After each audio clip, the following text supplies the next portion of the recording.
In recent decades, the Asia-Pacific region has made great strides in reducing extreme poverty thanks to vibrant trade and investment. Income and opportunities have risen, driven by innovation and commitment, and women are helping to power this growth. Yet gaps remain on gender equality both in work and in society. The East Asian Pacific region has closed 2/3 of its economic gender gap so far. But to fully close the gap, it could take another 100 years. Closing gender gaps in work and society would add up to $4.5 trillion to the region. To accelerate this timeline, UN Women and the European Union launched We Empower Asia to catalyze business action towards gender equality and increase women's full and equal economic participation. In China, India, Indonesia, Malaysia, the Philippines, Thailand, and Vietnam, we work with companies, investors, workers, policymakers, civil society, and a wide range of stakeholders, focusing on 3 areas. First, we create an enabling business environment for women. Second, we promote women-owned businesses and gender-inclusive entrepreneurship. And third, we advance gender-inclusive business cultures through the Women's Empowerment Principles, or WEPs. The WEPs are 7 principles that guide companies to promote gender-equal corporate leadership, inclusive and safe workplaces, equal pay for work of equal value, gender-responsive supply chain, marketing and community advocacy practices, and transparency and accountability of business at large. As we strive to build a more inclusive future for all, join us, along with thousands of business leaders around the world, who are now driving progress for women, turning their promises into reality, because gender equality is more than just a moral responsibility. It's also great for business.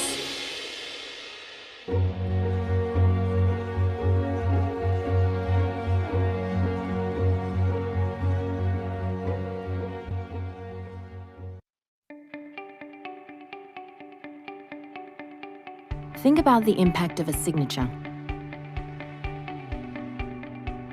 Think about the magnitude of a global movement. Think about the difference you can make and the power of transformative change. By signing the Women's Empowerment Principles, you can galvanize your shareholders and stakeholders to drive change in the workplace, marketplace, and community through a framework of 7 principles. Brought to you by UN Women and UN Global Compact, the Women's Empowerment Principles are a roadmap for business sustainability, innovation, and productivity. Businesses by the thousands and in every sector are becoming part of this world-changing movement to advance gender equality. businesses that become models for attracting talent, entering new markets, serving their communities, and measurably improving the bottom line. Because gender equality means better business. Don't miss this moment to make a lasting impact on your employees, suppliers, customers, and investors. Join leading companies already on the journey to greater sustainability and growth. Commit to the Women's Empowerment Principles and make today your organization's signature moment.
Noon pa man, malaki na ang naging bahagi ng mga kababaihan sa lipunang Pilipino.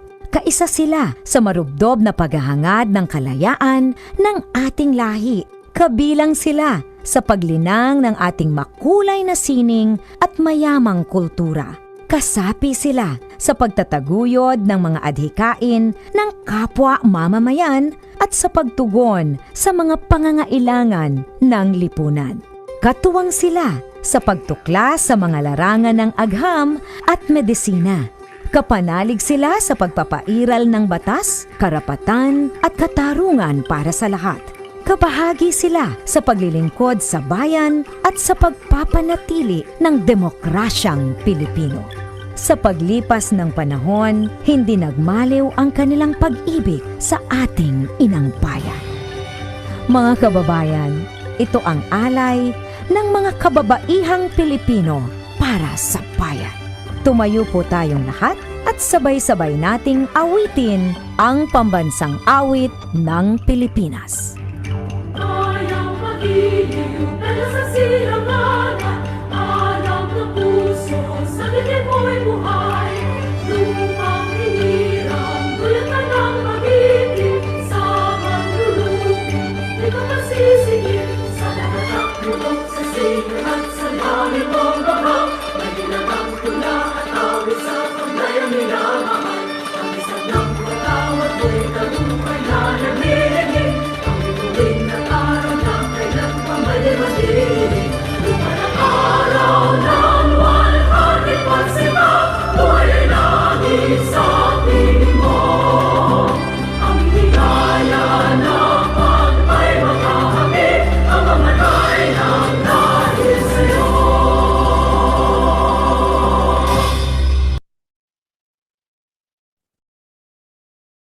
Hello, everyone, and good afternoon. Despite the rains, we're still being positive here and learning from each other. Welcome to the second of 6 of the I Am Webinar Learning Series. Today is entitled I Am a Leader, Inclusive Leadership. I am Mylena Piva, President of the Women's Business Council. According to the Harvard Business Review, inclusive leadership is defined as leadership that assures that all team members feel they are treated respectfully and fairly, and are valued and they have a sense that they belong. They are confident and inspired. A study found that a 10% improvement in perceptions of inclusion increases by almost 1 day a year per employee. reducing the cost of absenteeism. Given all these merits, how can you foster a business or corporate culture driven by inclusive leadership?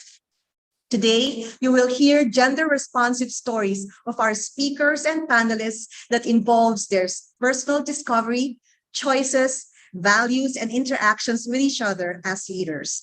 It provides insights into how they were able to overcome their challenges and struggles. They will share their leadership story and their ability to give their best work and to build their teams. They will give their tips on leading and with impact and legacy building. I would like to thank the Women's Business Council Philippines, who participated as chapter lead, case study authors and panelists, moderator, and book cover artists in their contribution to the success of I Am Woman project. To our speaker, Rosario Kahukom Bradbury, who is burning the midnight oil of the time difference between Manila and Chicago, USA. Please don't forget to put your eye ointment tonight, as you don't want eye bags tomorrow. Thank you, and please, thank you so much for being with us today and for you early morning in Chicago. A gratitude to the women business partners of the I Am Woman Women Are Learning series and ebook project, UN Women Philippines, Philippine Commission of Women, Department of Trade and Industry, Department of Science and Technology, Philippine Business for Social Progress, Indian Women in Enterprise, or IRE, the Association of Filipino Franchise Incorporated, Philippine Marketing Association, our sisters from Zonta International, and our other private partner organizations. Ladies and gentlemen, you will definitely enjoy and learn from these sessions today. May I now call in the Country Program Manager of UN Women Philippines, Rosaline Melcina, for her opening remarks. Thanks, Mylene. Good afternoon, everyone, and welcome to our second of the 6-part series of this I Am Woman webinar. At the moment, we're going to discuss leadership and inclusive leadership. We hope that this afternoon could really be an enriching discussion for all of us, where we could understand how it can be translated in our day-to-day lives as we navigate managing our businesses, our workplace, working with team members, working with our staff, working with our management team, and as we also lead doing work in the communities where we hope to make a difference. Kasi I know and I am very much aware that a lot of you outside doing and running your own businesses have also been doing amazing work in the communities that you've really selected to adopt or work with. UN Women We Empower Asia, with support from the European Union, is very happy to support this initiative. And we are so looking forward on the future publication that would come out of this learning series, an ebook that we hope could really be a resource material for all of us to use that could guide us, our lives, our work, and of course, our advocacies too. I am very pleased to know also that aside from the esteemed members of the Women Business Council of the Philippines and entrepreneurs here, we are joined by different leaders, team members from key government agencies, as well as partner business associations too. May this continue to open more wonderful and meaningful collaborations as we exchange stories and lessons and look into exploring new possibilities that could further support and promote women's economic empowerment. We hope to see more and more businesses and companies committing to the women's empowerment principles to make this happen. And as we think about what we will do for our work, for our businesses, and for others too, may this afternoon also be an opportunity for us to do self-care and treat this as self-development and personal development too. Magandang hapon po sa ating lahat and enjoy the session this afternoon. Thank you. Thank you very much, Len. Good afternoon. My name is Monette Iturralde Hamlin, and I'm the chairperson for the Women's Business Council. You know, when we were looking for a speaker for inclusive leadership, like we hit the jackpot when we were able to get this speaker that we have today. She is an amazing woman. And when I got her resume, it was like a mile long because of so many achievements. But let me just give you the highlights of this. I guess let's start with her being a mother. Our speaker, Rosario Cajucom Bradbury, is the proud mother of an LGBTQ. What a wonderful thing that is. She has had over 30 years experience in the commercial business and operations of international trade in testing, inspection, and certification, or the TIC industry. And this is for trade compliance, where she provides services for both the government as well as the private sector. Interestingly enough, this is a lady who has gone from the bottom up to the stars. Our speaker started as a telephone operator in 1986 in SGS, and she has progressed in her career with the same company to become CEO and managing director in 2006.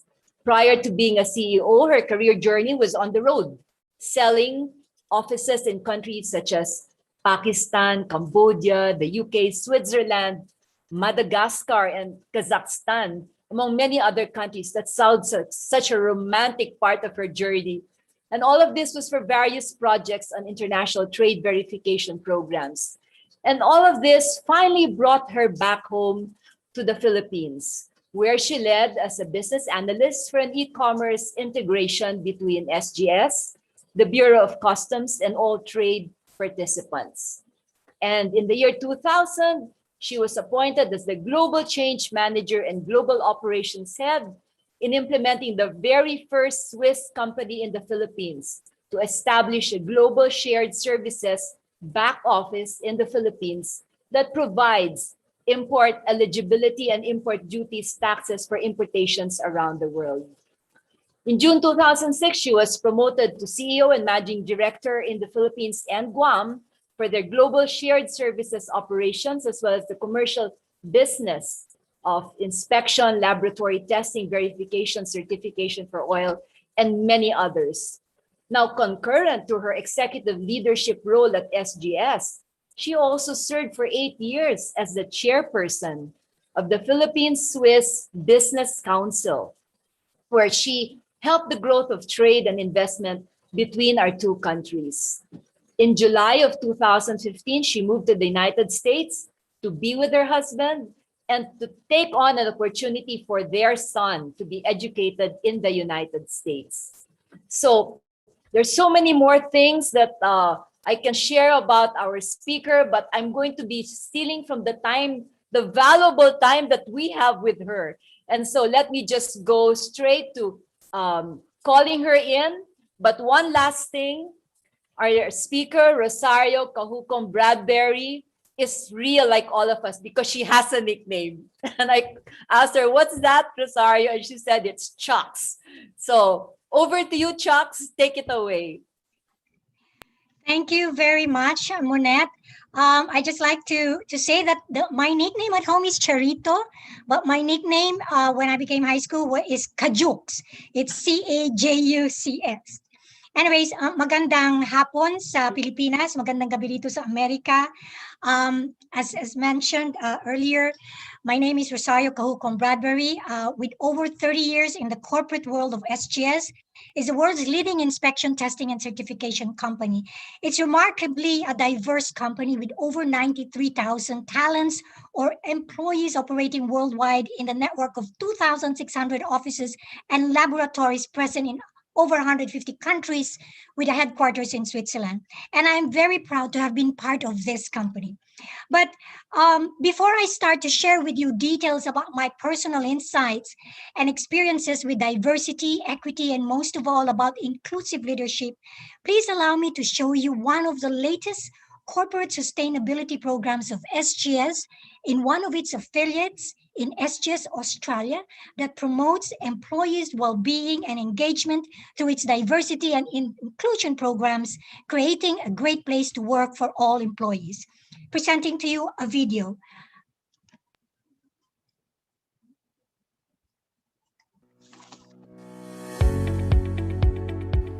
I'm Emma Crowell and I'm the Culture and Engagement Manager at SGS Australia. Our challenge was largely around attraction and retention and finding a way that we could make improvements and remain leaders in our field. We want to create a great workplace where people come to work, they feel like they've achieved something, they feel a sense of belonging, and they feel proud to say that they work for SGS Australia. So in 2020, we created and rolled out a diversity and inclusion strategy for a 3-year period. It has 5 main focus areas, so gender, LGBTIQ+, culture, disability, and then inclusion on its own.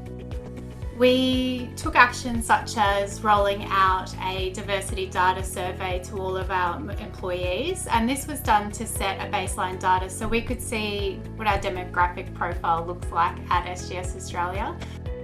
Amongst other actions, we launched our Inclusion Council, which is made up of employees who have voluntarily put their hand up to get involved, and we were just so overwhelmed with the amount of people that wanted to be involved and see change in this area. We've also been able to mainstream flexible working. It's for people who, might have to care for somebody with a disability or care for somebody who is elderly. It can be any scenario. So mainstreaming flexible working was really important. We also provided an opportunity to employees to put in their sentiments on the strategy as well, and why, whether they thought it was valued. And it really gave us feedback that they felt we were moving in the right direction. A successful diversity inclusion program contributes to employee wellbeing, which is, first and foremost our most important goal, but it also brings things like freedom of thought, innovation, creativity, all of which helps us remain leaders in our field.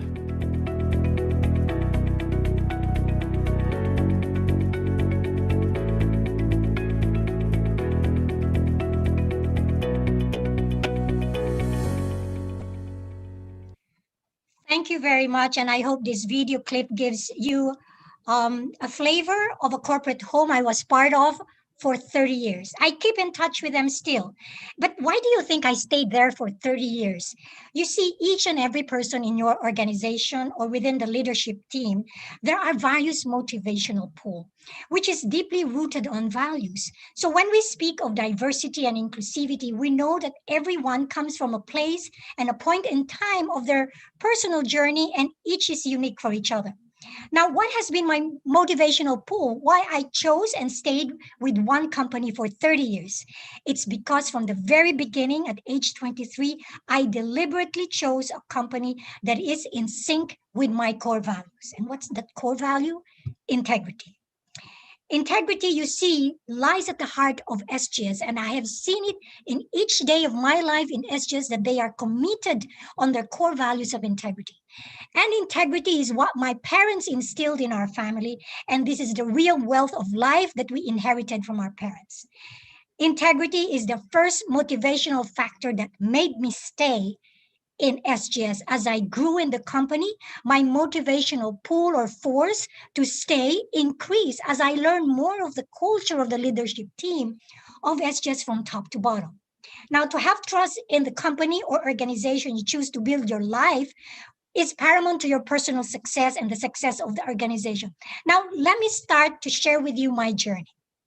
I will initially share with you my experience and perspective of every growing inclusivity journey in 3 phases. One, in my career in the corporate home, up to the board roles and advocacies.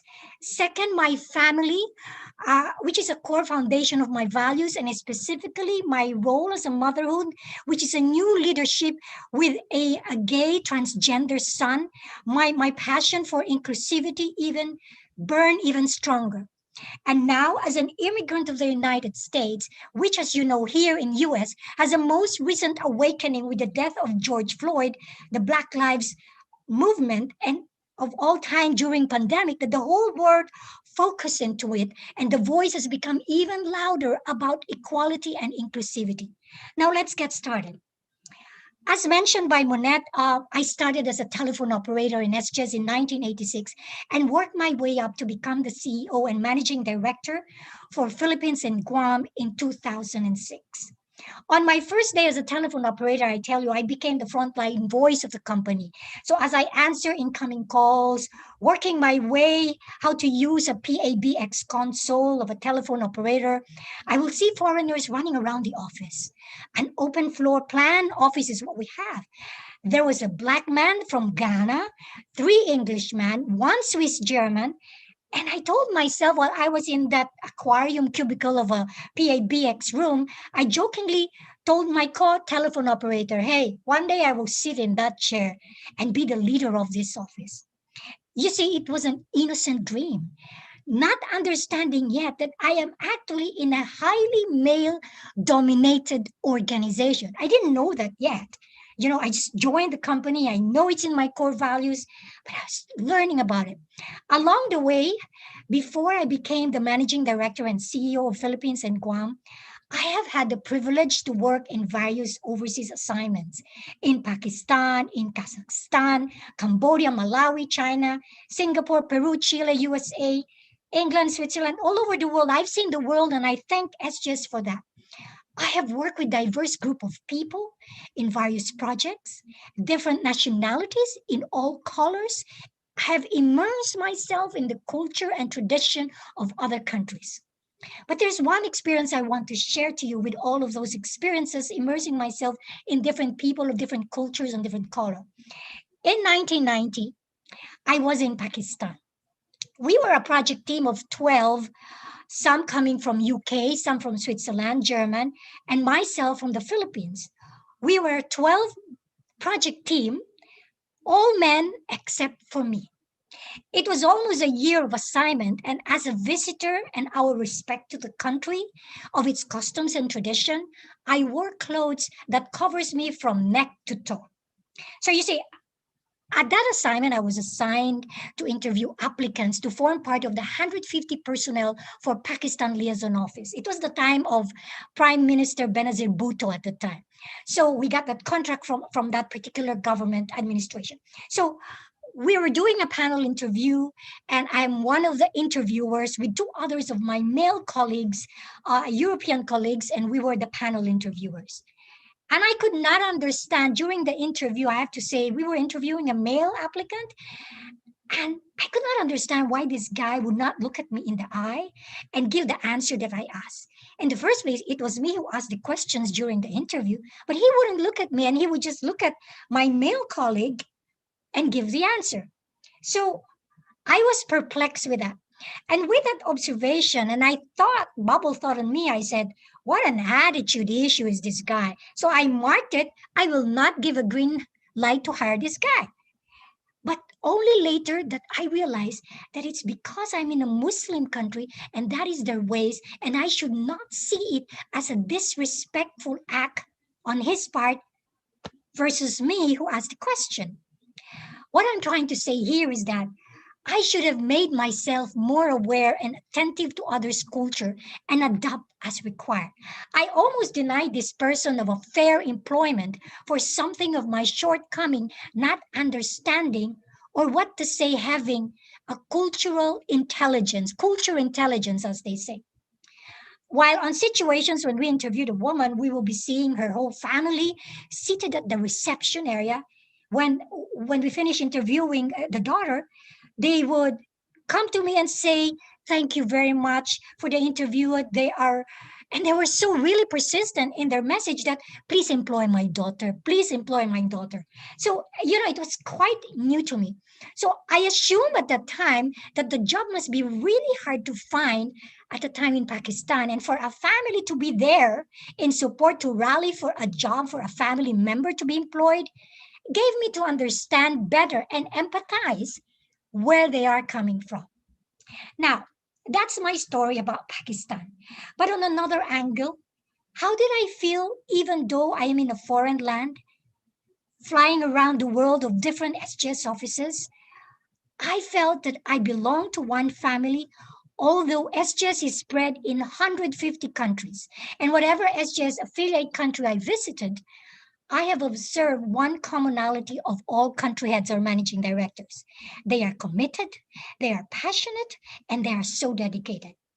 But very interestingly, their age age demographics of different managing directors of each country will range from, they are people who are 30s and there are people that are in their 60s. And these leaders were once in a rank and file position and now a country head or a managing director. I've become so curious that I asked myself, there must be something in this company that made people stay and given the opportunity to grow. So you see, I was drawn to the company aside from the integrity values that is in sync with my personal values in the company. I've learned to love it and try to understand and got curious why people were growing on their career. So after all the overseas assignments, I was called back to the Philippines in 1999 and be part of the leadership team to set up our back office for SGS Group, and I was reporting to an expat country manager. The demographics of our people in the Philippines were almost equally split, 51% women and 49% male, and many are in their late 20s and early 30s with young children. I chanced upon in the toilet, as you know, I'd like saying hello to everybody, and one of the girls were expressing milk from her breast or lactation. She was lactating. And I wasn't yet understanding what that is. So, you know, I was still single, very gung-ho in my career. And with my curiosity, I asked, and they willingly explained to me that they are what they are for and how to keep it fresh, which they store in the refrigerator in the kitchen pantry. While I noticed most reasons for being absent also for them is because they're absent also. I saw the absenteeism rate because there's nobody taking care of the baby. At that time, I asked our leadership team, why don't we have a lactation room, at the very least, a small refrigerator to store milk to keep fresh and take home? My suggestion, unfortunately, was denied. At that time, they say there is no budget, it's not the culture of the company, or maybe later it will be considered. So in 2002, I got married and had a child, and I have a child now of my own. And I had a deeper empathy now to what our female staff were going through. But unfortunately, my plea to have a nursing room or a lactation room has been put aside. But on reflection, sometimes we must understand that organizations have different level of maturity with regard to diversity, equity, and inclusivity. It does take time.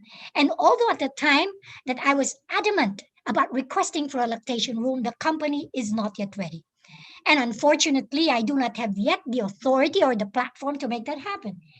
It takes time, and this we must respect and manage the change over time and find the right opportunity.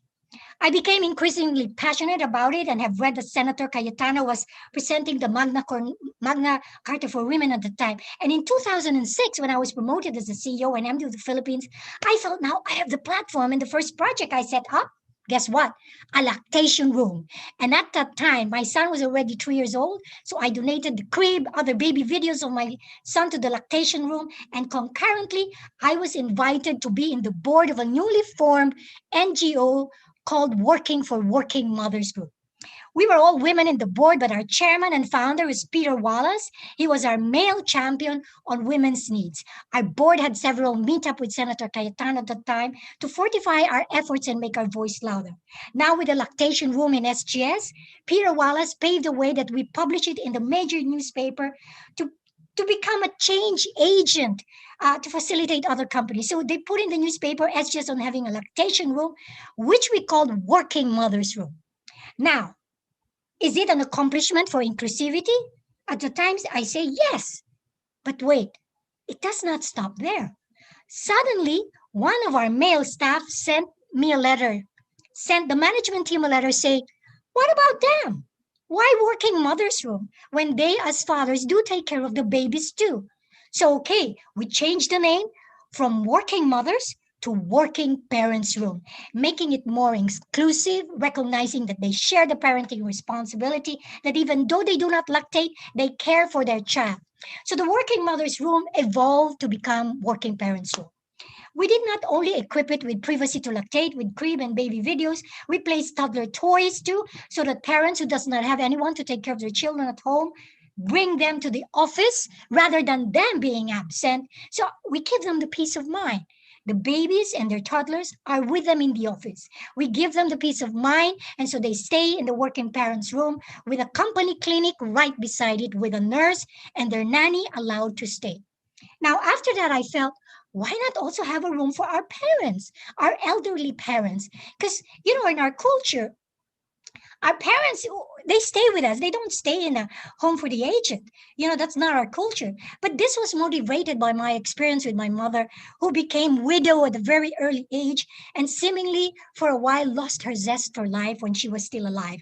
I worry about her that she missed my father. So I asked myself, how can I make it happen for her to meet another man to share her life? So when I was then a secretary in SGS, I organized a Thanksgiving party for all the parents of our employees, got sponsorship from this and that, and held party in the Manila Garden Hotel, that name before, and now is Dusit Hotel. But what was my purpose?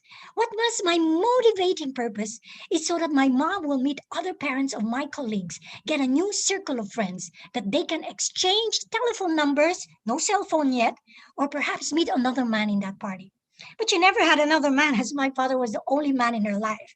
So going back to the working parents' room, I wanted to expand that room to have a section for old people, parents of our staff or elders in their family, who they cannot leave alone at home when a nanny is not there to look after them.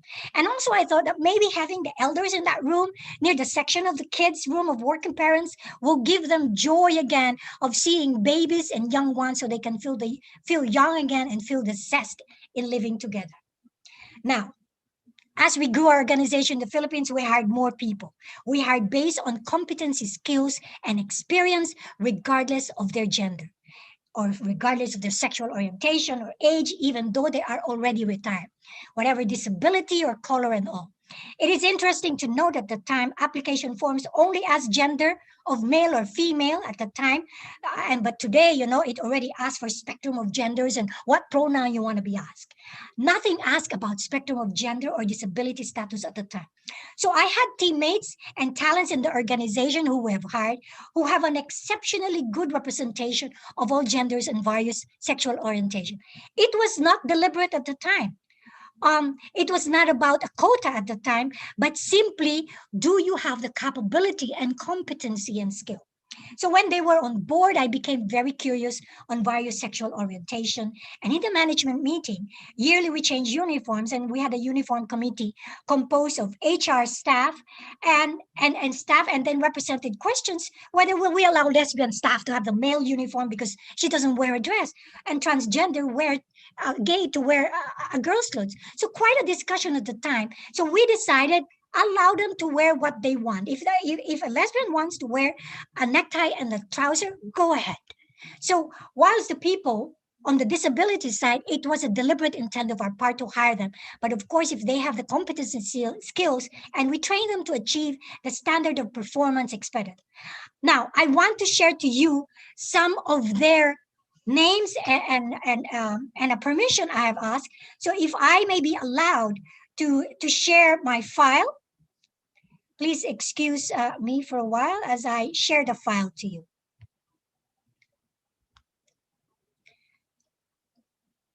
Okay, sharing the file to you now, I want to let you know that these are some of the people that we have. This person is Chair Rosas, who is Chair Rosas is she's a lesbian, and she introduced me with her girlfriend and partner. She is now working with Google. She used to be with SGS. We had Gian Gonzalez, who would do a drag queen in the office because she is in charge of making sure people are comfortable on how they are, and Migs Rosas. And another person here is Jose de Colongan, who I have mentored throughout his career in SGS, sent to Geneva, become the black belter, and work in SGS Hong Kong, Australia, and asked him to rejoin Philippines. But when she rejoined Philippines, she said, before I rejoin your team, Rosario, I want to tell you something. And he told me, and I said, what? And he told me, I'm gay. Oh, Jose, I knew it from the very beginning, but I didn't dare to ask because I look at you as a person who delivers and with value for the company. So, we became even great friends, and I was invited to his wedding in San Francisco when he met the man of his life. And he's now a CEO of a supply chain company and all. Now, if I go with the what do you call this, the disabilities. This one, we were deliberate in hiring them, but we want to make sure that hiring them is not because they have the disability alone. No, they must have the competency, and they are trainable and have the right attitude that they will uplift to the standard of working for SGS. So these are the things that I wanted to share with you, and I'll stop that share. And I hope I'm not doing an overtime on this one. I am almost finished with my script, or should I say halfway. You see, now to have such initiatives is not, what do you call that, is not a work of a leader alone. Okay, it is your leadership team. Be engaged, involved, passionate, and committed, and all your employees must be engaged in the diversity, equity, and inclusion programs. Your HR, your ID, your finance, your admin, department heads, supervisor, team leaders, staff, everybody. We started with survey and continue to have to all our staff on what changes they want to enhance our diversity and inclusivity, to getting to understand what is their motivational factor or pull, and letting them be aware of their organization's motivation as well. And how can we minimize the gap between the what's in it for the staff or their motivational factor and the motivational factor of the company? It's what you call in the economic principles of moral hazard. If you can minimize that gap of their motivational factor nearing to the motivational factor of the company, and that would be such a powerful tool. Even though it may be difficult to attain the goal, but it remains sustainable because you are on the same social issues and economic desires. So to have the survey results are good, but the question is, what do you make out of that survey, and what actions and programs to be born out of it? How to further improve and continuously engage people. I remain immensely proud of our collective achievement, but many of our achievements and inclusion programs were even far ahead in the Philippines, far ahead against our other 149 affiliates abroad. That SGS headquarters recognized it, making our HR director as the Asia Pacific head. Now, what am I doing today? I assumed board director roles. You know, when I left SGS and moved to the United States, I've assumed various board roles, advisory, where I have my advocacy. And I was once the chair of the board of judges for the selection of Employer of the Year for PMAP in 2014. And I was impressed, and I want to share this to you. They left an indelible mark in my mind. Reuters BPO office in the Philippines, they have health benefits for the partner of an LGBTQ, although there has been no marriage between them. I was so impressed. And then today, I'm in the board of various organizations on those issues I care about. The Filipina CEO Circle, our mission is to coach young generation to reach their greatest potentials and to be president or a CEO in the future. In USA, I'm in the board advisor of International Economic Justice League. We educate the young generation in the future leaders on doing ethical business to abate corruption. This hits back again to my core value of integrity. You see, there is a need for more women in the boardroom for diversity and inclusion, but please don't do it for the sake of quota alone. The quota is good to have as a kick-off point to start it, but choose on the basis of qualifications, fair judgment of criteria regardless of gender or sexual orientation. And by doing that, there is now transparency on the criteria. And at the Philippine Swiss Business Council, where I was the chair and serving once in the board and now back as a board director, all for the good reason of my passion to help economic recovery post-pandemic. And in the Philippines, at the Wallace Business Forum, our mission is to assist CEOs to navigate political and economic landscape of the Philippines to make good business in the Philippines. My passion, again, to help the economic growth of our country. And as the only woman in the board in the Wallace Business Forum, we hold virtual meetings for 8 CEOs each week and from our members. And I made sure that we have always the participation of women in the CEO in the conversation. And I now host a radio talk show called Talk Shop Asia Global in March. Women's Month, the topic of Radio Weekly in March was about women in business and the likes. But the last week, we had the women subject of ally of all spectrum of genders. You see, we were very focused on our being empowered, but now as empowered, we want to be ally of all spectrum of genders. Now, I reflected upon what were the traits that made it successful. Embedding diversity, equity, and inclusion in business strategy is a big word, but we must act more than speak more. The chapter 2 of the note sent to me by Mylena Biva of Women Business, and thank you for this invitation. They sent to me a document saying the traits of behaviors distinguish inclusive leadership. There was visible commitment, humility, awareness of bias, curiosity about others, cultural intelligence, effective collaborations. I'm not going to talk about that, but I feel that I've touched some of that during expressing to you my life journey. And amongst the 6 traits of behavior, I want to reflect upon the curiosity about others, because I want to reflect about that curiosity about others, because it is about asking questions to connect with the people, whether it is the right or wrong questions you should ask. Be curious of others, but please don't say, how are you doing? And you don't even wait for their answer. And then you say, have a good day. It's wrong. By doing that, you are not listening. You are only discouraging them to engage in your conversation with you. Have the courage to have that discussion. But how can you be genuine with your curiosity? There is some discussions of lack of empathy and the difficulty to have it. In one of the DEI, or Diversity, Equity, Inclusion Forum held here in US by Chicago executives, by Korn Ferry, I believe, who mentioned that the research on inclusive leadership have also surfaced data about the lack of empathy and the difficulty of it amongst leaders of various organizations. Having genuine empathy is to become more emotionally honest. And one of the ways to be emotionally honest is actually to be more curious of things, to be more curious of people we don't understand, what specifically we don't understand about them. And generally, some people are a little bit afraid to connect with other people or ask questions. And you see, the curiosity is an antidote. It is an antidote that once we break through that fear of asking about other people and the realities, which is a lot of people, there is a lot of holding back to ask questions, to be genuinely curious. Why? Because some people are holding back because it is sometimes perceived to be rude, it's incorrect to ask, or politically incorrect or inappropriate. But ask permission to ask. Once there is permission, you would see this is with consent. It is okay. You ask the staff, is it okay to ask you about your experience about this? It's like an invitation. And if they ask you, and if you say no, I respect that. But majority of the time, they will say, thanks for asking. I've been waiting for someone to ask me. Let me tell you, da da da. And we discovered the unexpected and always unexpected of the reality about people because we demonstrated curiosity. Some people open up the ability to be empathy of that particular skill. Now I know what we need to know and what to be empathic about.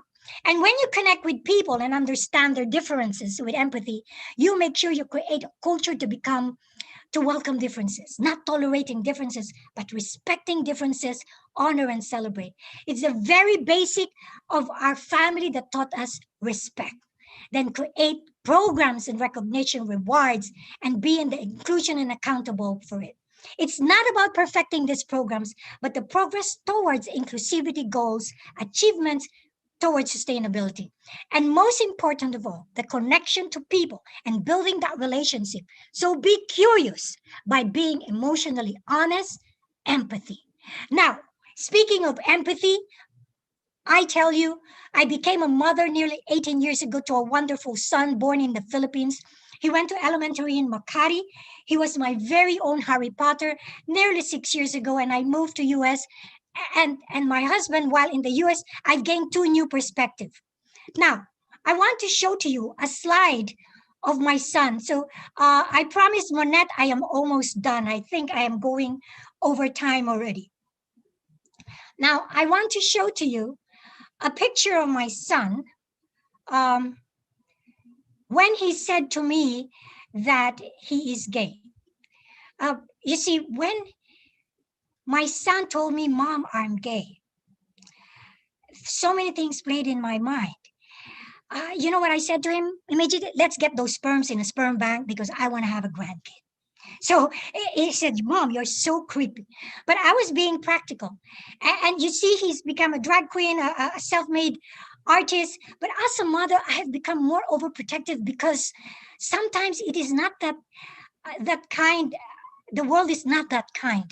So my feeling of bursts of worries came. What does this mean for him in life? I hope he finds the love of his life, his soulmate. How as a mother can cope with this new normal entirely, and so forth. You know, an example of the toilet, and I would like to stop this share. When we were in Manila and I saw him trying to hold her pee because he was dressed in a woman's clothes. And I said, why are you trying to hold her pee? Go to the toilet. I forgot that he's in a dress. And he said, how can I go to the toilet? The men toilet will not be for me and the women toilet will be looking at me. So I pulled him. I said, come on, I will bring you there and usher you. So, you know, I became a very protective mom.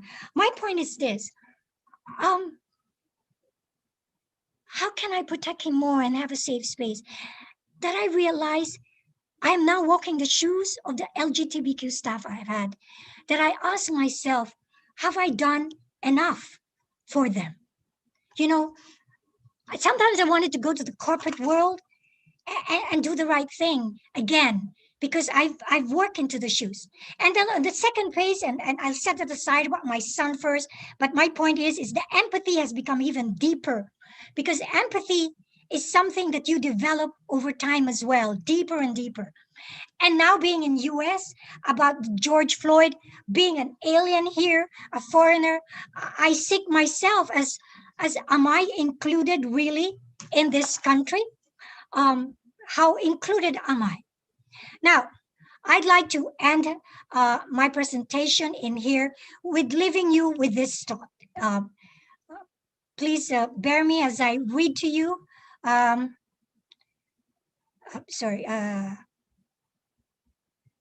Please forgive me for that silence for a while. Okay, I'd like to leave you with this thought. So, with my son being gay and being an immigrant and no longer a platform to support inclusivity, but battling for my own inclusion in this society, both brought me in much greater depth of understanding of these issues and challenges, being an immigrant, gay, transgender, phase which has only deepened my commitment to inclusion issues. So the death of George Floyd has become an issue here. It is no longer acceptable for companies and organizations to act in a manner that does not support, promote, and embrace diversity, equity, and inclusion. And that means you as leaders of various organizations need to become personally engaged in doing all you can to support, promote, and embrace these values. I hope as I have shared my journey with you today, it has given you a bit of my life insight in a way to inspire you to address these values within your organization, not just for women, but for all individuals regardless of age, race, sex, sexual orientation, disability status, and any of all other categories that might take. I leave to you with a personal question.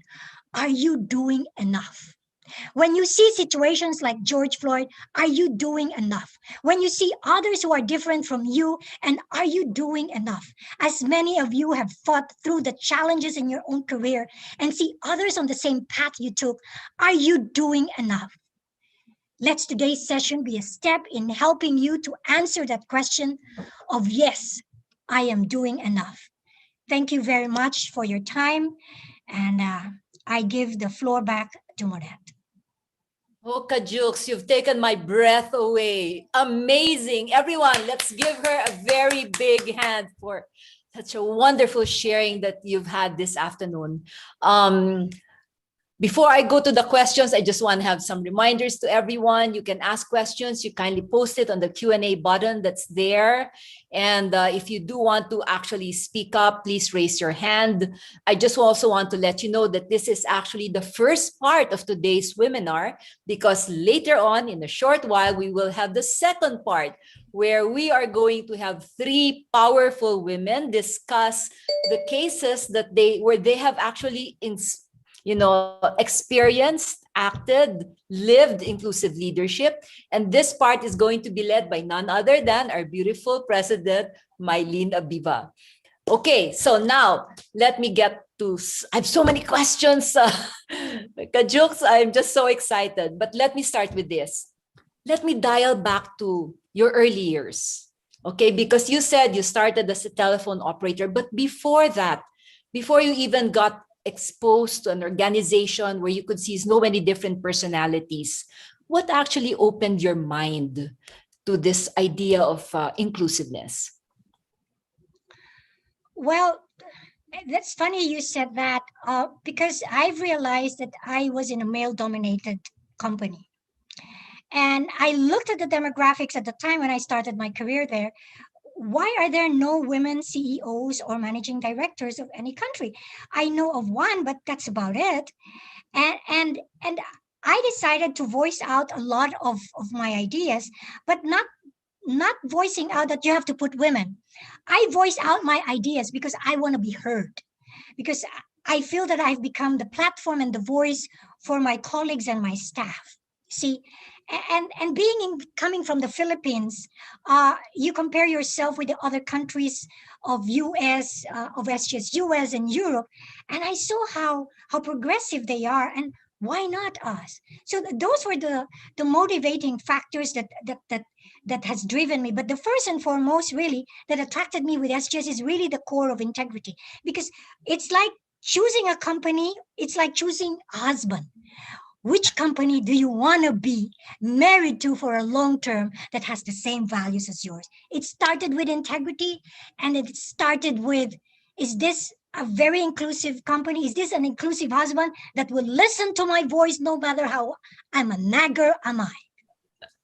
I can totally relate with you. And that actually dates both of us, because in our generation, when we got out of school, our first idea was, which company am I going to stay in and stay forever? Tama? But Yeah. now it's also different. It's like jumping, and you very rarely see people actually stay for a long time because they want to experience the world. It's a different kind of time now, but also a more open and Correct. inclusive time. So Maybe- you're saying, Kajux, that it was actually when you were already at SGS. There's nothing like when you were a child or from your family values where you think you got that idea of being more open. It's funny because I have siblings. We were 8, and I'm the youngest. So being the youngest, I have seen my siblings, how they were disciplined and so forth and so on. But because I think my parents were so tired of disciplining them, parties, be home at 12, da da da. But when it was my time, I just say to my dad, Tay, punta akong party. Sure. Okay, no question. I go home at 4, and it was okay. And my sister, who are like much older than me, my eldest brother, my mom was 48 years old when I was born. So you could see the gap with my siblings is very big. And my sister was saying, wow, Andaya, bakit ikaw pinapayagan ka? And you know what I told them? I guess that didn't trust you. They trusted me more, so, but my point is that I didn't really see the inequality in our family because we were given chores equally. It's my turn to wash dishes. But the only thing is that pag mangungutang sa tindahan, ako lang ang utusan. Kasi takot ang mga kapatid kong mangutang sa tindahan para sa nanay at tatay ko. So I would do it, So I guess I've developed a sense of responsibility and very assertive simply because my father trusted me with it, or simply because they were just too tired already and they got used to parenting already. So I didn't really see any differences at the time, except maybe in school sometimes. So why is the boys doing that more and not us women and so forth? But nothing that has really made that impact until I came to the corporate world and I wanted to achieve what that foreigner has achieved, what that man has achieved, and I became more aware of it. That shows that you are really a very powerful woman. Someone that, we all, I'm sure, you have raving fans in the audience already. We do have a question from the floor, and I invite those who also would like to ask questions to put it in the Q&A box. This is from Priya Murugesan, and she's actually the president of the Indian Women in Enterprise of the Philippines, who's a partner of Women Biz. And her question is, first, she thanks you. Thanks, Ms. Kajus, for sharing your personal insights. Can you share a bit more details? How can one convince, okay, the question disappeared? What happened? Okay, how can one convince the board for creating a budget for inclusivity? Good question. Especially those who see inclusivity as a burden to the overheads. Yeah, you mentioned a lot of things, right? You mentioned having the women's working room, which then became the parents' working room, and all of these different activities for inclusivity. So tell us about how we can help the people convince the board. Well, to convince the board is really a big challenge, but you have to find a mentor and a champion within the organization. So you see, the power of career, which we sometimes overlook, is the power of network. And as you grow in your career, you have network in the organizations, and you would see there who's the influencers, who's the decision maker, and so forth. So if you have a small voice in the organization at the moment, you try to find who has a bigger voice and can he be or she be your ally? And then you hammer that message, you see, until it reaches the board about it. And when you hammer that message, you don't complain. You propose a solution. Because if you complain, they'll stop their ears. You propose, be solution oriented. It will take time because managing change is really difficult, especially if your organization is, the old school of the hierarchy and all of that thing. So first and foremost, get a mentor, get a lot of allies. Look at your network, who could be a good influence, who has the authority and has the ear of the top. Obviously, sometimes you have to wait until the top is changed, who is more open, in the hope that they would open the leadership team of such. And then you connect them to people who has the same advocacy to open up their mind. Later on, SGS open up their mind because they later realized without the sustainability report, you're not there in the index, really. It's not just financial performance, it's sustainability, the 7 pillars, the inclusivity, the community, the giving back, the environment. So it takes time. It took time on my part, but during the time, I made sure that I collected a good network, not being political. You have to be genuine. Because if you are not genuine, they won't like to be connected with you. You have to deliver. You have to have the brand that you deliver, that you're passionate. So over time, collect that network of advocates, of allies, and hopefully it reaches the top and it's too loud that they cannot anymore deny it. But I have to say, during this pandemic, most organizations have awoken even more with George Floyd issue, within the pandemic, with people cannot go to parties or cannot go to vacation. All their eyes are in media and they're seeing that. And people now, you said about they jump from one organization to another. There's another survey that they did. People now, as consumers, will not buy in your company if you are not attuned to their advocacy of inclusivity. People now will resign from the company deliberately now if your company is not attuned to inclusion and diversity, because the world heard the George Floyd, because the world heard the women's movement during that pandemic. People has reevaluated what's important in life. Okay, the pandemic has really opened us up because now we can hear everything that's happening. We're all, connected throughout the world to what's happening. So yes, you did talk about readiness earlier during your presentation, your earlier talk, that there is a timing portion there that you need to be ready. You need to get to a point where everyone's ready already. And so thanks for sharing how you can actually build that into a crescendo so that it's too loud for it to be ignored. We do have another question from the floor, and this one is from Attorney Dulce Punzalan, a Women Biz member. Her question: are there specific provisions in the corporate manual or the employee's handbook regarding inclusivity? Also, were there any de-biasing trainings which helped in changing the mindsets? Could you share on that? Yes. When SGS realized in the corporate world I had for 30 years that sustainability report is very key. It wasn't just a speech or a mission statement. So they really first made a survey of what is inclusivity for people. What do we want? So the survey wasn't just in Philippines, but the global world of SGS. So they really took time and digested this. And then they institutionalized it. They have made it as a regular reporting of corporate sustainability. There is a deliberate measurement to be done. So it's not only a policy, it's not only institutionalized, performance measurements were put in place. Yes, there were training. Every year we will have a training about integrity check. And they added in the operational integrity training about the biases that is happening in the office. It's to get the pulse of the people. It's continuously being done. So yes, it was embedded in the training. It was embedded in the rewards and recognition and institutionalized. It is embedded in rewards and recognition to celebrate it and not just a lip service. We walk the talk from top to bottom. So it cannot be just words. There really has to be action and there really has to be follow through. So yes, that is real leadership.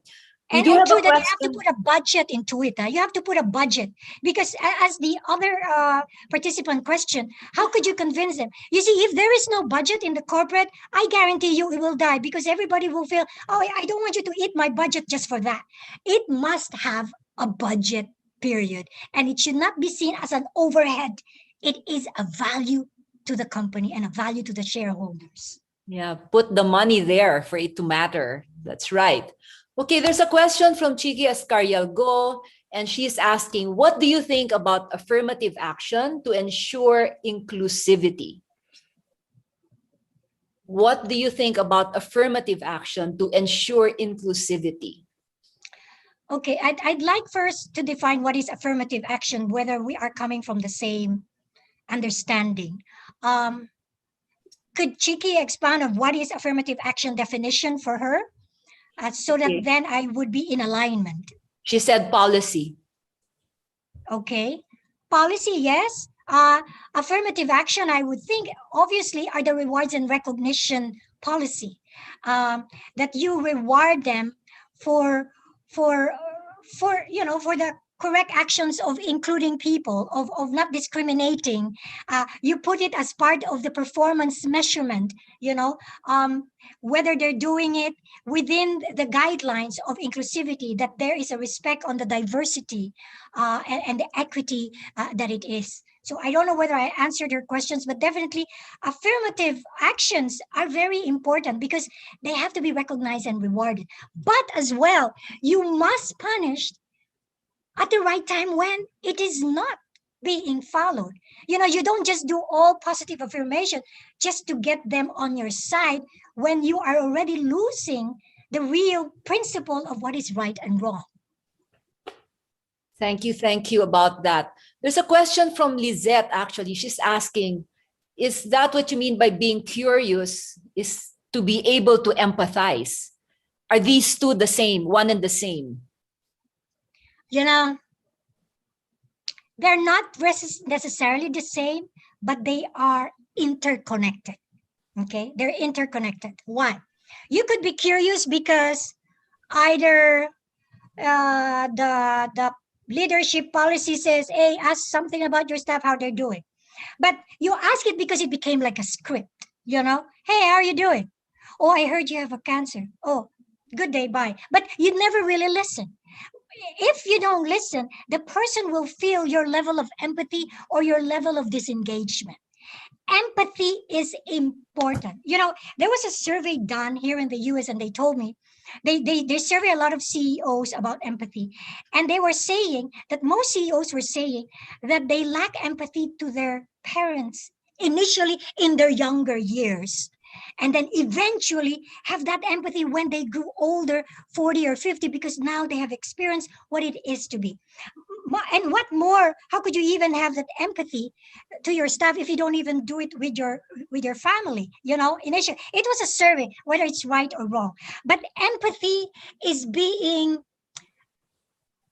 honest, your emotional honesty, that this is what you really feel.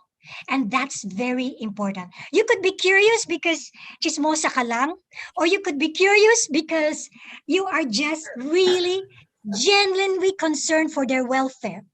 And if you show that empathy, they will be more engaged with you. They will talk more and they will tell you more how to resolve that problem and how you can represent them.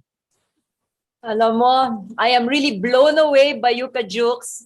I am so happy that you have joined us and you have shared your story.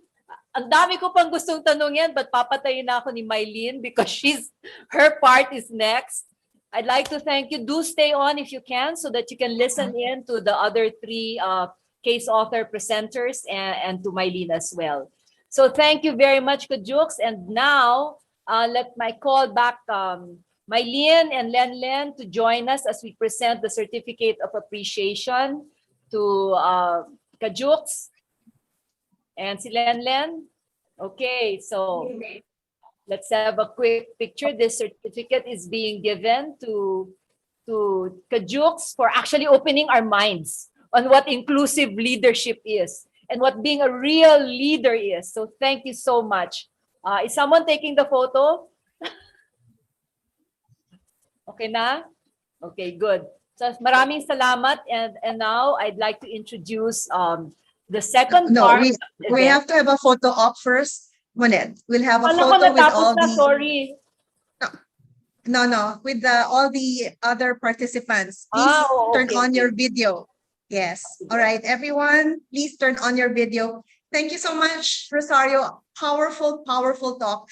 I knew when I invited you that you will be a fantastic speaker for all of us. So inspiring. I'm having goosebumps until now. And you still look blooming and it's 3 o'clock in the morning in Chicago. How do you do it? Okay, so let's have a photo of everyone. Please turn on your videos for a photo with Rosario. Okay. May we have everyone? Okay, can you see? All right. Sarax, let us know.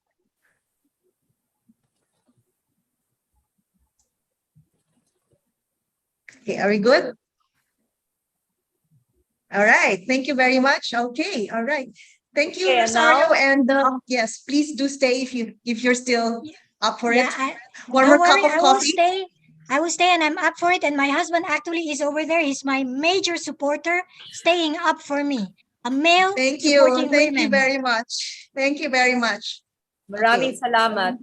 Okay, Thank now, you. Back to you, Mylene, Monet. I will formally introduce you. Give me the floor. Okay, Mylene is a woman on fire. That's how I call her. She is the president and CEO of Felta Multimedia Inc. It's a 56-year-old company that is engaged in school technology. She is multi-awarded and a multifaceted woman, being past president of the Philippine Marketing Association. She's also with the Ernst, as well as with the Young Entrepreneur Philippines. She was with us. She already received the ASEAN Business Leader Women category. She also received the ASEAN Women Entrepreneur Award as well. She was recognized as 100 most influential women in the world in 2016 and is a UN Women Philippines awardee on leadership commitment and gender responsive marketplace in 2020. Asia's top outstanding women marketer in 2020. Ang dami-dami po.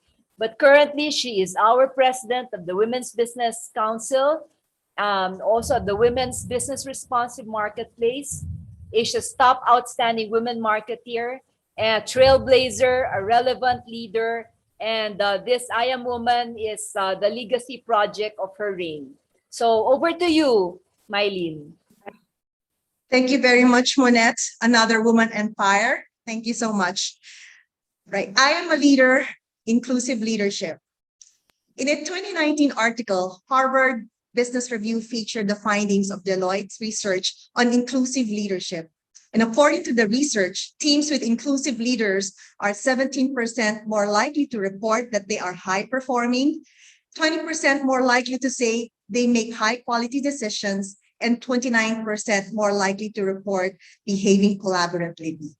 Women empowerment goes hand in hand with inclusive leadership. May I introduce to you the panelists for today. For inclusive leadership, I am a leader. Our first panelist joined Nearsol as country manager and regional vice president for APAC. With over 18 years of contact center and BPO experience, she has fulfilled several senior leadership roles in operations, business development, and client relationship management for several key players in the BPO industry. Her passion for the BPO industry and advocacy has led her to the Contact Center Association of the Philippines, where she serves as an elected board member. She believes that each person's individual strengths, regardless of gender, should be celebrated to foster the most empowering working environments possible. Ladies and gentlemen, please welcome our first panelist, Ms. Tonichi Achura Parek. Good afternoon, everyone. Okay, Dream with Ambition, Lead with Conviction by Kamala Harris. When I heard US Vice President Harris say this, something inside me was reignited. I was enjoying 12-month sabbatical from my corporate life when I found myself internally debating whether or not I should pursue my Contact Center Association of the Philippines, CCAP, board membership. CCAP is the official organization of contact centers in the Philippines. During my second term, 2017 to 2019, I found myself being the only woman sitting on the board, responsible for more than 1 million workers. Approximately half of them were women. At first, there was a sense of pride. And then I realized the tremendous responsibility of making sure that the opportunity to serve and be heard is made available to more women, those whom I represent. I was not always an active advocate of supporting women. I cheered them on, I supported them when I needed to, but I really wasn't the type to go out of my way, taking that responsibility upon myself to increase that voice, that representation. The pride, I realized, should not just be about me breaking that glass ceiling, but breaking that glass ceiling big enough for more women. So 2020 became a turning point for me. I experienced firsthand being singled out as a woman. I decided that I needed to be active in advocating for more women in positions of influence. I reached out to more women within the industry to encourage them to run for a seat. I reached out to our member representatives and actively campaigned for more female nominees. In my career, I was always blessed with mentors who genuinely cared for people and who endeavored to do the right thing. They inspired me to do the same. And over the years, I focused on creating and promoting an apolitical environment, not just limited to matters about gender equality, but on everything that contributes to an inclusive corporate culture. So these are the principles that acted as my true north. First, be fair. If we live in a world where everything is fair, we wouldn't be faced with gender bias. If our actions are properly guided by making decisions based on facts and not opinions, we will act on identified needs and not biases. Second, be intentional. Act on what is truly meaningful to you. It is important to stop regularly and meditate. Constantly ask yourself, in this scenario, what truly matters? Identify and be guided by your true north. And lastly, be trustworthy. Say what you mean and do what you say. Thank you.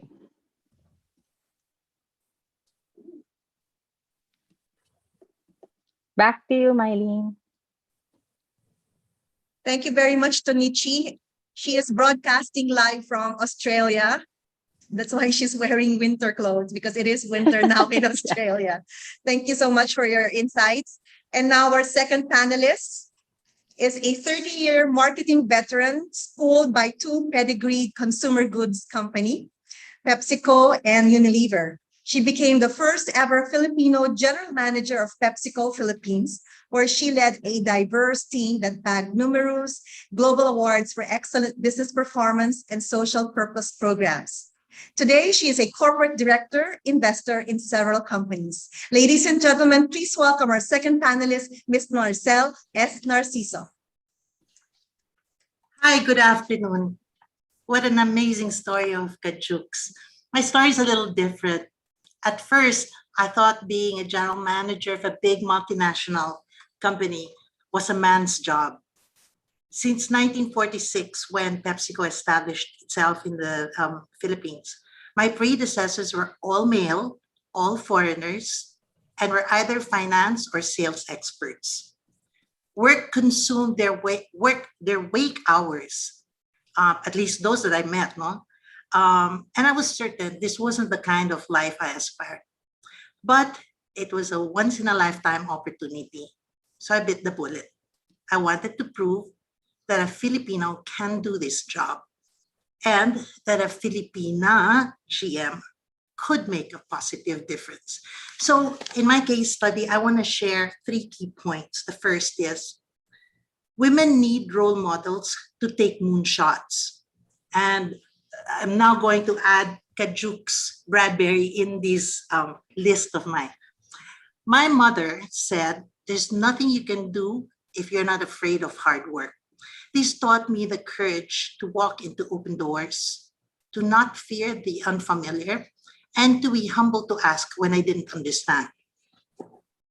I met my first work mentor by accident. Her name was Ibu Sri Yurip.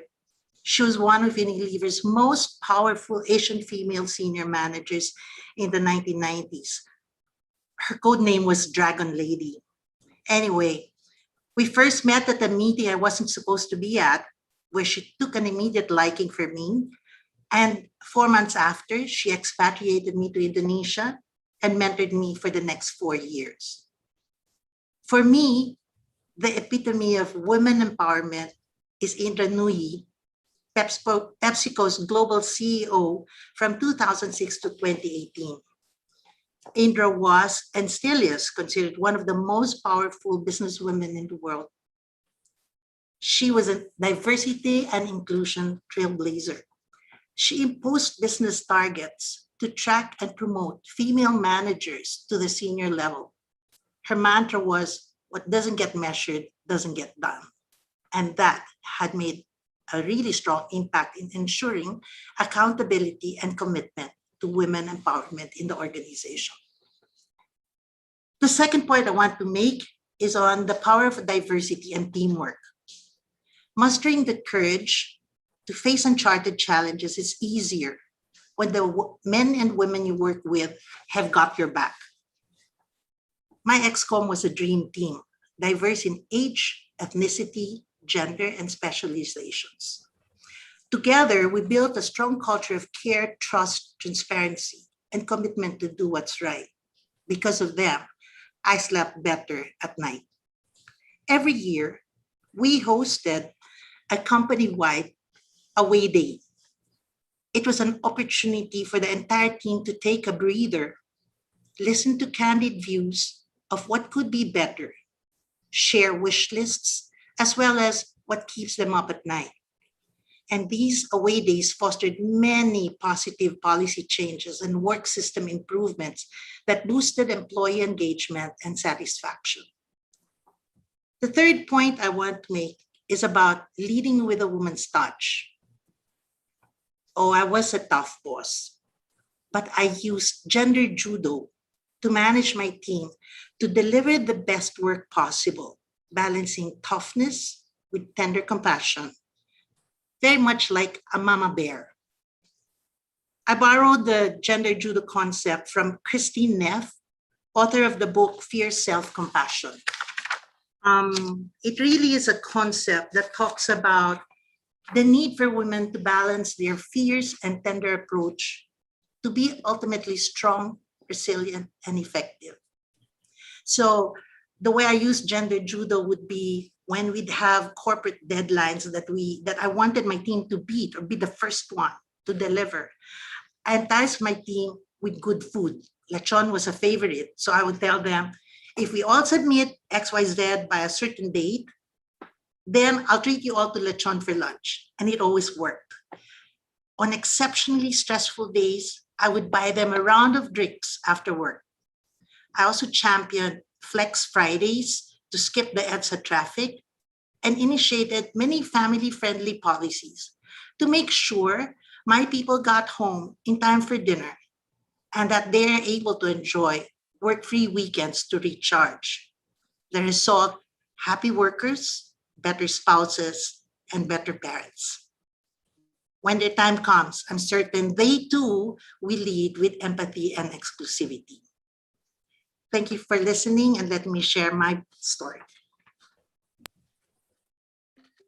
Thank you very much, Maricel. Thank you. And our final speaker, the panelist, is Dr. Mildred Van Boos Bitancol. She's a doctor of medicine, fellow in gastroenterology, chairman of the board of St. Peter Life Plan, president of Francisco M. Bautista Foundation, district governor 2022 to 2023 of the Rotary International District 3830. She's the president 2020 to 2022 of Zonta Club of Makati Ayala. She's also a fellow most influential Filipino women in the world in 2019. And her affiliations are, she's a Physicians for Peace Philippines, Phoenix, Women's Business Council member, Filipino Women's Network, Management Association of the Philippines, People Management Association of the Philippines. Higher education is School of Business in Economics of the University of Asia and the Pacific in 2006. And she's also an Ateneo Graduate School of Business in 2004. Ladies and gentlemen, please welcome Ms. Mildred Bitancol. Good afternoon, Mylene. Thank you so much. And of course, to Monet, to Lenlen, to our very inspiring speaker, Kajux, to my co-panelists, Maricel and Donichi, and shout out to my Zonta sisters, Rotarian friends, and from St. Peter family. Magandang hapon po sa inyong lahat. So being a woman is a privilege of birth and a personal choice to make a significant difference in this world.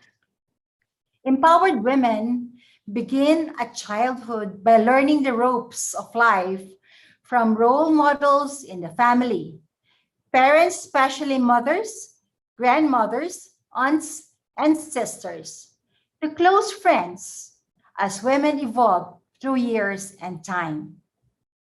In my life, my mother is my strong role model of inner confidence. Helping other women give birth, she raised her children at the same time. I pass this to my daughter, Isabella. I teach my sons, Bolek and Jello, to treat women with respect and equal rights, like their father York does, and what he teaches them. Adapt to the present generation with balanced innovation and good tradition.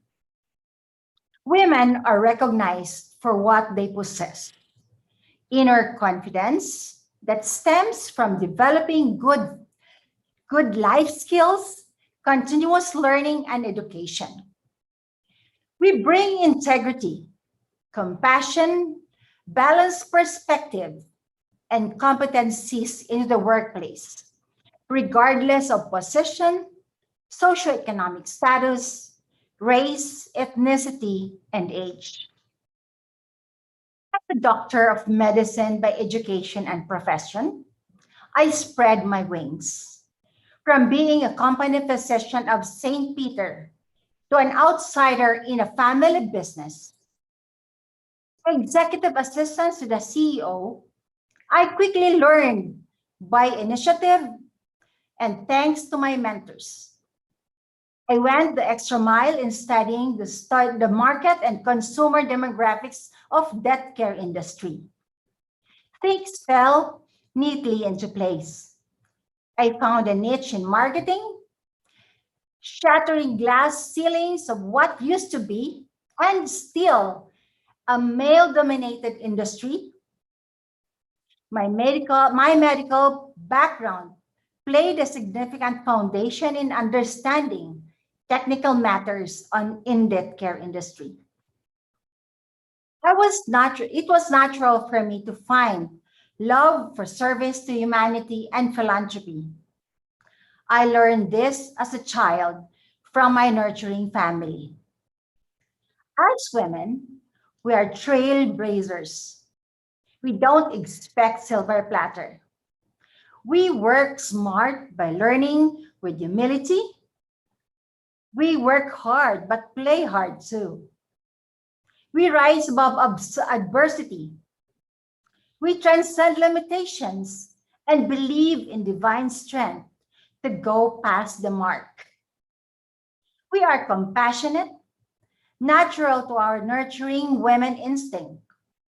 We can think and use gut feel to test our logic, and vice versa, with God as the core of our being. So, is being a woman a boon or a bane? As we embrace our best versions as women in whatever roles we undertake, we continue to raise the bar of doing things for humanity. I believe in that maxim all these years because I am a woman. Thank you very much, Mylene, for having me and for being a part of our legacy book. Thank you. Thank you so much, Mildred. And now may I call back Tonichi and Maricel for our question and answer. For our viewers, our participants, please just chat in the chat box if you have questions, or raise your hand so I can call you and so that we can see you and answer your questions accordingly. All right. Okay, let me ask the first question. I'd like to talk to Tonichi about what was the time in your life that you identified yourself as a leader? Actually, as a child, I think that that is when the concept of leadership started in me. I'm the firstborn. So to me, there was a tremendous responsibility that came with that. I think it was responsibility that I imposed upon myself to be a good example, to be protective of my siblings, to be the bridge in all the gaps within the family, like parents and siblings. But professionally, I must say, as mentioned in my case study, I was very fortunate and incredibly blessed to have the kindest, most amazing bosses to work for. So when I started my life, even as a collections officer in Citibank, the example that the female team leaders that I had was an inspiration. It was at that point that I aspired and I imagined to be a leader just like them. I was 21 at that time. Great. Okay, great. We have here a comment from Attorney Dulce Punsalan, a Women Biz member. She says, thanks, Mama Bear, Maricel, for sharing gender judo, the practice of whereby you train yourself to behave in a warm and nurturing way with just a sprinkling of Mother Superior by law professor and author Joan Williams. Thank you for sharing that, Dulce. But I do have a question for Maricel. Okay. Being in a multicultural environment as former GM of PepsiCo Philippines, how did you learn to lead and follow in a diverse culture environment? We have our friends here from IWE who might want to learn also from how you're able to overcome some cultural challenges. Well, I can tell you, Indra was a toughie in pushing the diversity and inclusion agenda.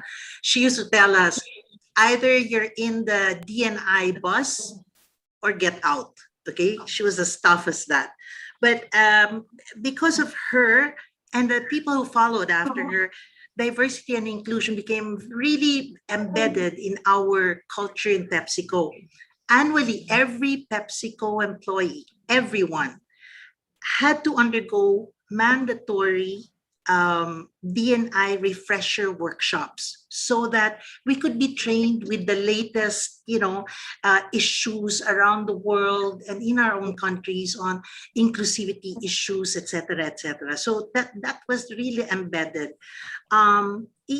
Each business leader was also encouraged to spot, hire, mentor, and promote female managers. And I believe even the way we would celebrate diversity, International Women's Day would be a month long. International Men's Day would be a week long, okay? And the Purple Month would really be one full month of celebrating the LGBTQI. So it was embedded in our culture.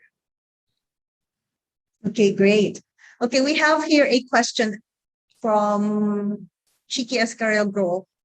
Affirmative action, like for women on boards. Do you agree that there should be a law that compel boards to include the percentage of women? Who would like to answer? I think this is a question all of you can answer. Mildred?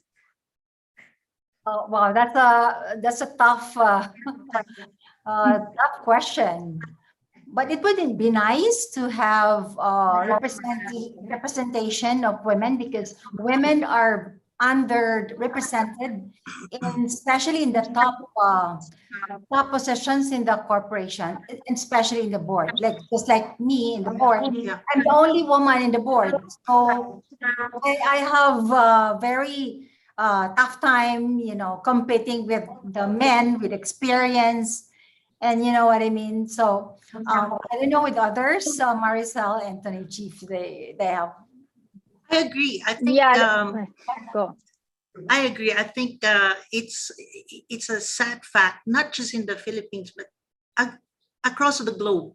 The percentage of women sitting in boards, I think, is still below 20% on a global basis. So in some countries like Canada, I think they have already mandates that there should be at least 40-50% women in there. I don't know if we are ready for that in the Philippines, but at the rate we have so many senior female leaders of businesses here in the Philippines, it should be encouraged more. Right now it's not mandatory, but I really think we need to push a little harder. Personally, I felt that because, for example, for me, it was an election for the CCAP board, right? And I felt that we didn't have enough opportunities of of women candidates. So personally, I think making it mandatory may not be fair to the ones who are equally competent. But I think the equal opportunity for people, and especially for women, even of course the LGBTQI, should be available to them. That opportunity, that's what I mean when I say fair. It needs to be fair. It has to be open for everybody. Great. Okay, there's a follow-up question here. Well, question is that what are the main challenges in implementation of inclusivity in your respective industries, locally and internationally? Maybe we can start with you, Tonichi. Maybe for us, I think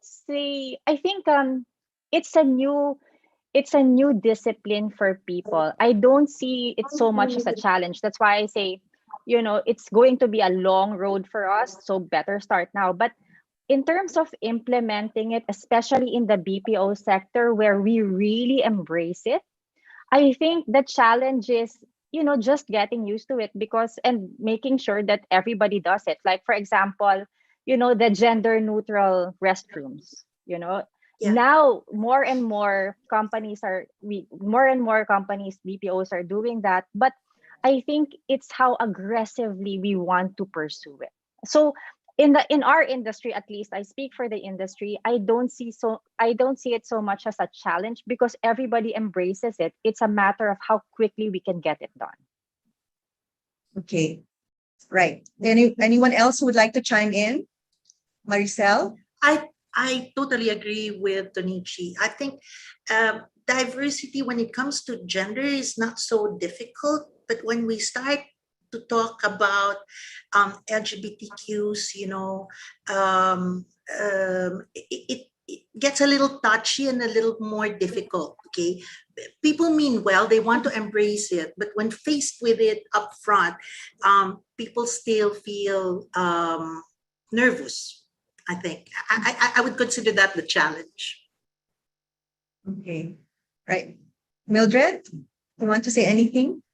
Well, in our company, of course, over the years, it had evolved, but we promote people, or we give the position based on qualification. We're not looking at if whether you're a male or female or an LGBTQI or something.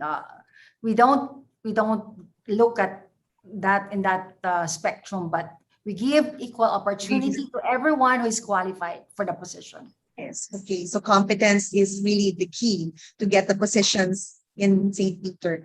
All right, Monette, would you like to ask your question in person?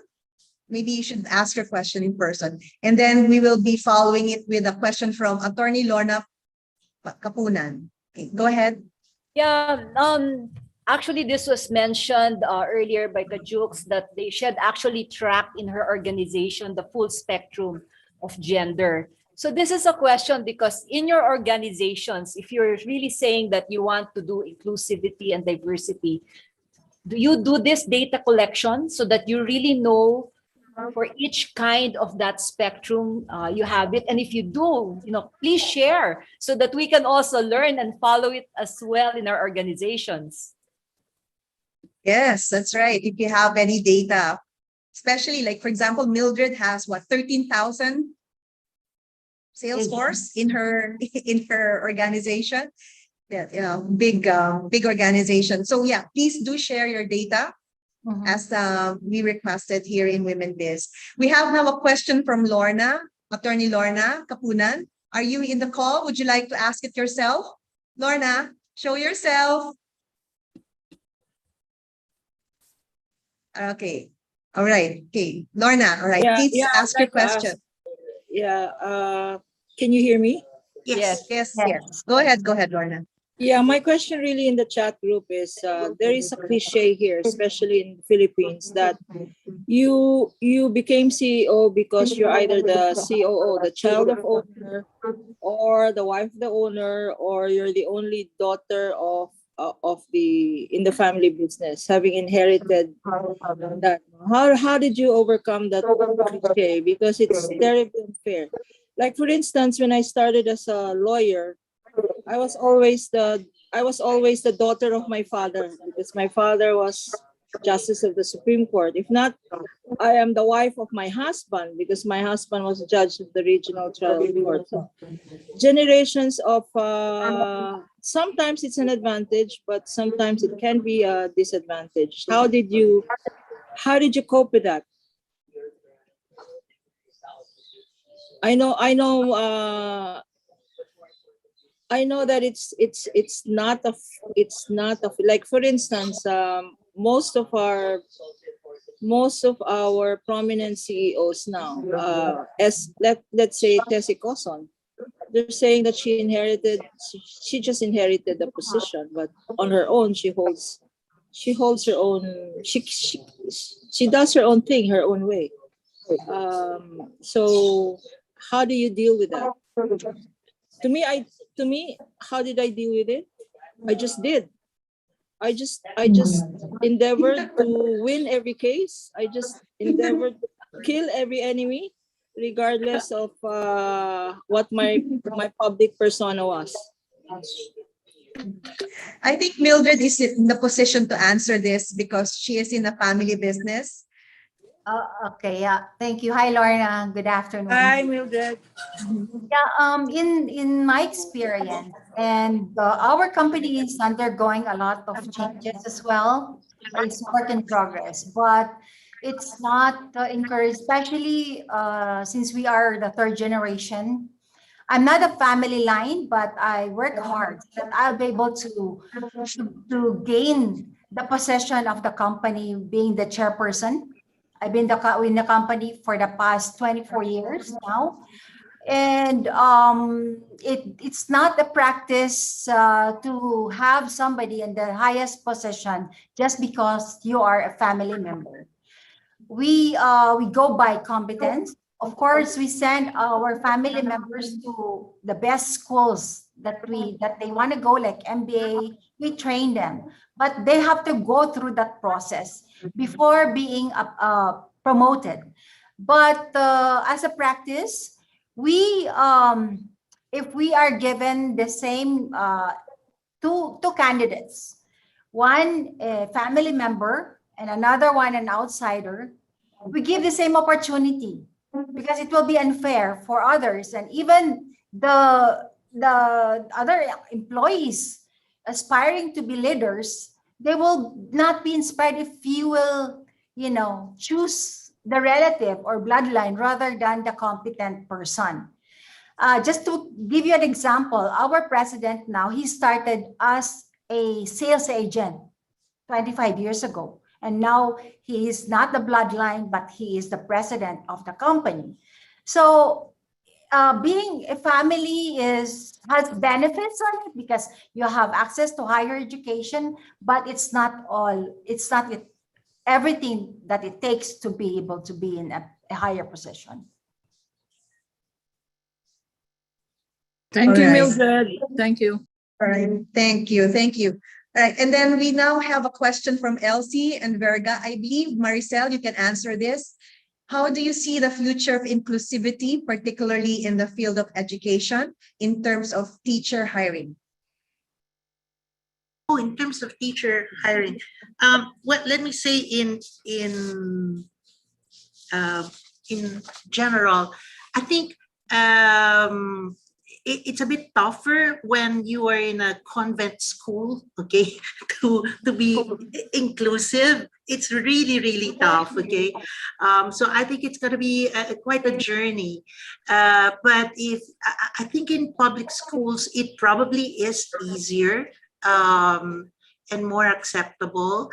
But because of the way religion still plays a very strong part of the curriculum in many schools, okay, I think it'll be a bit of a struggle. It may be a longer journey. Okay, all right. Thank you so much, Maricel. Okay, another question from Chiqui Escariago. How have you been in a situation or have heard of such that it is the women themselves who are not being inclusive? How handled? That's true. Actually, it's interesting that it was my husband who pointed that out to me. That was when I was actually the only female board in SICAP at the time. And he asked me, do you think that's something to be really proud of? And he was one of those who really advocated and really pushed me to say, you know what, this is enough. We need to have more women. I know Monette knows that my husband talks about it, but he really was key to me, making an effort to be conscious about the number of women who's joining me in my advocacies. That's great. Okay, anyone else? Yeah, sometimes also there's scrap mentality, cat fights, within women. Sometimes, yeah, and inggit, sometimes envy. We should take away that, we should be happy that the person is there and doing the best she can. And next is, we have a question. All right, this may be our last question because we need to move on to the tips from our panelists. Christina has a question about, okay, right, I lost it. Where's the question? Okay, Christina, would you like to ask your question in person? Right. Maybe I can read it out for you. It says, for all our panelists, who is your female role model? And it might be a woman public figure or not, and why? Yes, thank you. Thank you for helping me out there, Monette. Yeah. Rosemary Bradbury. Rosemary Bradbury. All right. We have a fan club here, Rosemary. Rosario. It's not Rosemary. Yes, sorry, Rosario. Thank you, Maricel. Okay. She's still up. Okay, what about for Tonichi? For me, I mentioned her in my case study. It's Vice President Kamala Harris. I think, she really opened the eyes of so many young women, not just in the US, but globally. Great, thank you. How about you, Mildred? Well, as I mentioned in my earlier talk, my mom is my role model. She motivates me, she inspired me, and she was always there to nurture me. And and helped me become who am I today because of her nurturing. Thank you. All right. Okay, now we're at this point where we would like for you to share your takeaways for each and everyone. Tips. Okay, let's start with Mildred. Okay. Tips for, yeah. Well, just be yourself, be authentic, be genuine, and life can be unforgiving, can be tough, but you know, you have a tougher God that is with you and wants the best for you. So go for it, girl. Go, girl. All right. Okay, Mildred, can we have your tips, your closing tips? Maricel, rather, Maricel. Okay. So for Parehong me, M eh. Maricel. two things. On diversity, just remember what doesn't get measured doesn't get done. So that's really important. And on inclusion, actually, inclusion is more difficult than diversity because we can have plenty blind spots. So it's important to seek those candid conversations, those careful conversations to remove bias and discrimination. Find those opportunities. Thank you, Maricel. All right, let's go to Tonichi.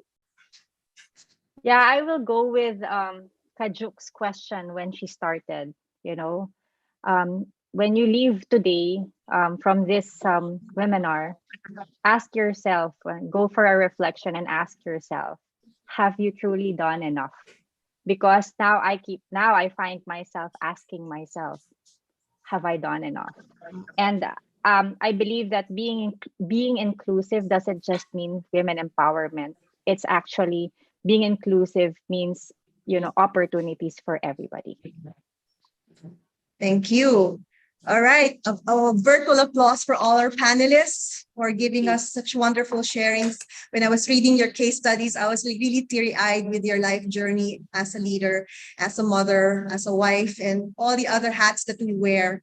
And as an ending for this chapter, for this portion, I'd like to read the learnings of this chapter, I Am a Leader, Inclusive Leadership. Being a leader is a mark of courage. Leadership plays a vital role in the success of any organization. And the inclusive leadership goal is a work environment that will aspire people to be better, to do better, and feel better. A culture that focuses on motivation and morale, value teamwork, shared vision, and goals. Women empowerment goes hand in hand with inclusive leadership. Let us learn from the inclusive leadership stories of these women that we have heard today. We have heard their personal journey and about making choices, interactions with others, and the challenges they have conquered.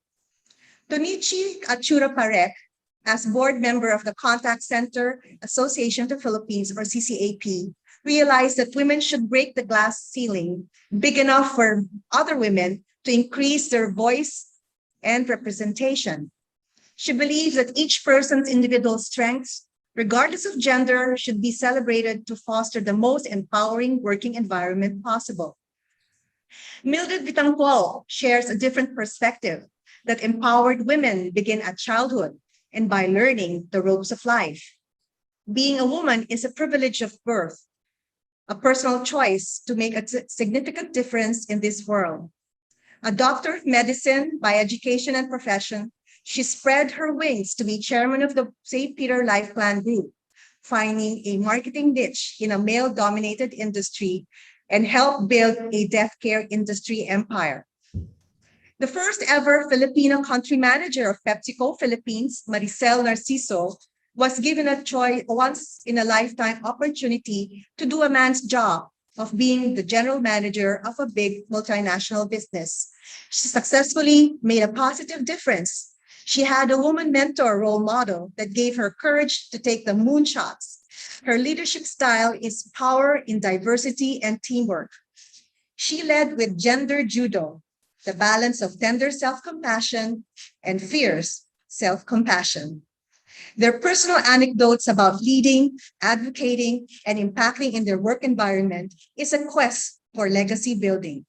We should build more supporters and champions of inclusive leadership. Let us embrace our best versions as women leaders. Thank you very much, and we are I Am Leader. Back to you, Monette. Congratulations. That was an awesome part two, Mylene. And ladies, Tonichi, Maricel, Mildred. Wow, strong women. Thank you very much. And thank you for gracing us. I'd also like to invite everyone, that this is not the first and last, that we have so many other things that are coming up. If you could go to the next slide, please. Yes, may we have a photo with the panelists before we proceed Okay. the closing? Yes. Okay. May we bring them back before the closing? Thank you. So ladies and gentlemen, let's bring back our I Am a Leader, inclusive leadership panelist with Lenlyn. Okay. All right. All right, smile, ladies.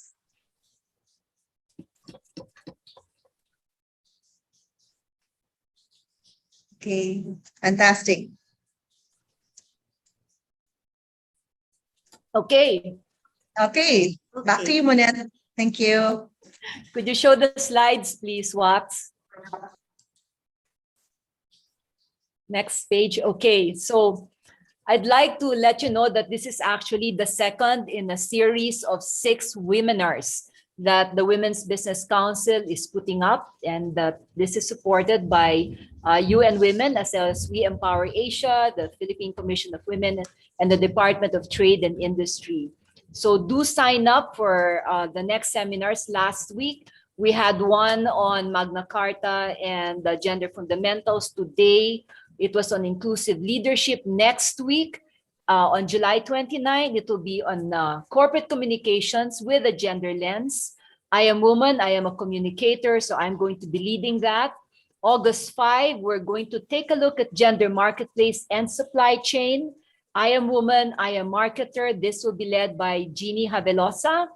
August 12, we have corporate policy review and gender mainstreaming. I am a woman, I am a strategist, and Miss Evelyn Singson of the Dusit Sani Hotel is going to take that. And finally, not the least, but really, really important, on August 19, we're going to take a look at Safe Space Act, or Anti-Harassment Primer.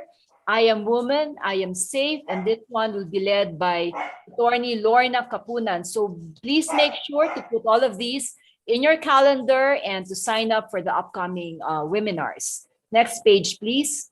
Now, all the information that we have gathered from our case authors, our case leads, and all of the seminars are going to be put together in this ebook entitled I Am Woman, a gender responsive guide for business and corporate leaders. This ebook will become available on September 16.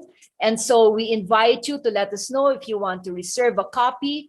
You can make that reservation on the next page, please. We are going to, sorry, not that, later. Okay, we're going to have an evaluation, and the evaluation form will ask you if you would like to make a reservation and how many copies you need. This gender responsive guide is going to be very, very helpful for you because it will span all of those topics that we discussed. Okay, next page, please. Upcoming and very important, the United Nations Women is coming up with the 2021 WEPS Awards. And this one is for exemplary practice, embracing the women's empowerment principles in Asia Pacific. The deadline for entering is July 31, so make sure that you are able to submit all of those entries and you get the recognition that you deserve. Many of the people who are on the Women's Business Council, in fact, Mylene is one of them. She has received an award last year. And go to the next page, please.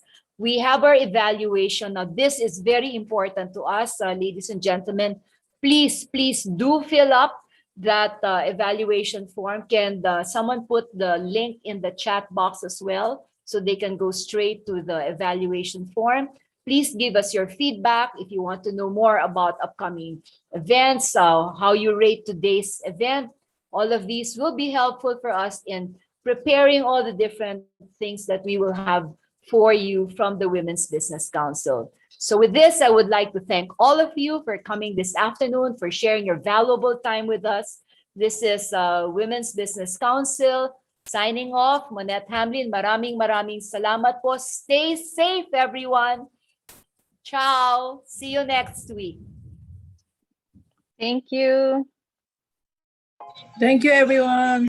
Thank you. Congrats, Mylene and Monette. Thank you. Thank you.